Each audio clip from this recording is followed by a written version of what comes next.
Penubuhan Persekutuan Malaysia pada tahun 1963 merupakan satu peristiwa sejarah yang penting kerana telah banyak mengubah lanskap politik negara serta rantau Asia Tenggara.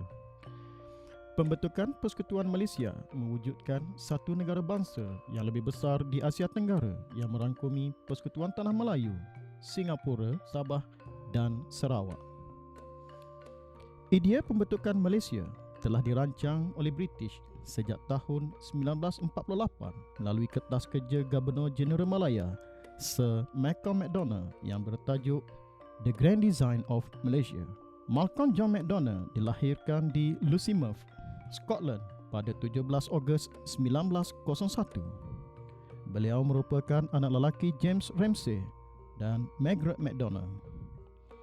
Pada tahun 1941, beliau dilantik sebagai Pesuruhjaya Tinggi Britain yang berpusat di Kanada.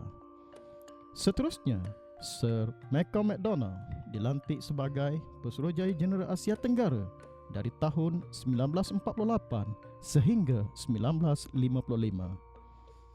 Di samping itu juga, beliau pernah menjadi Chancellor pertama Universiti Malaya di Singapura dari tahun 1949 sehingga 1961. Pada tahun 1970, beliau dilantik pula sebagai Chancellor Universiti Durham.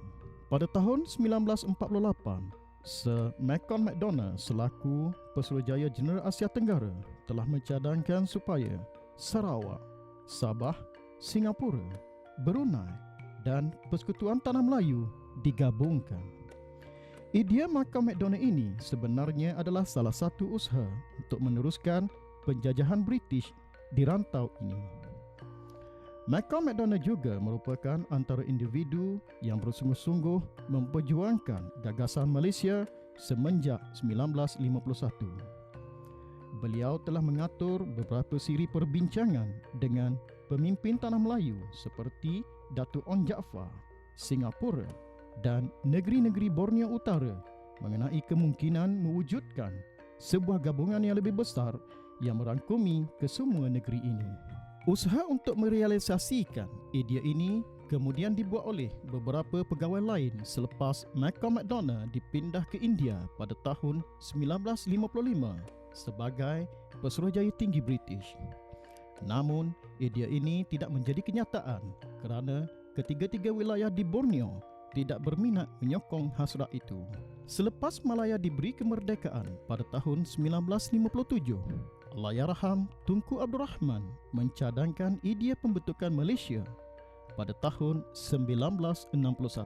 Cadangan yang memasukkan dua wilayah Borneo ini disambut baik oleh Perdana Menteri Singapura Lee Kuan Yew dan Perdana Menteri British Harold Macmillan.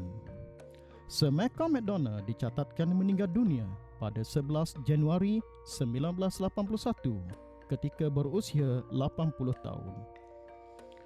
Dokumen-dokumen penting mengenai sejarah negara-negara yang pernah beliau kunjungi, termasuk Malaysia, disimpan sebagai koleksi peribadinya dan kini berada dalam simpanan Perpustakaan Universiti Durham.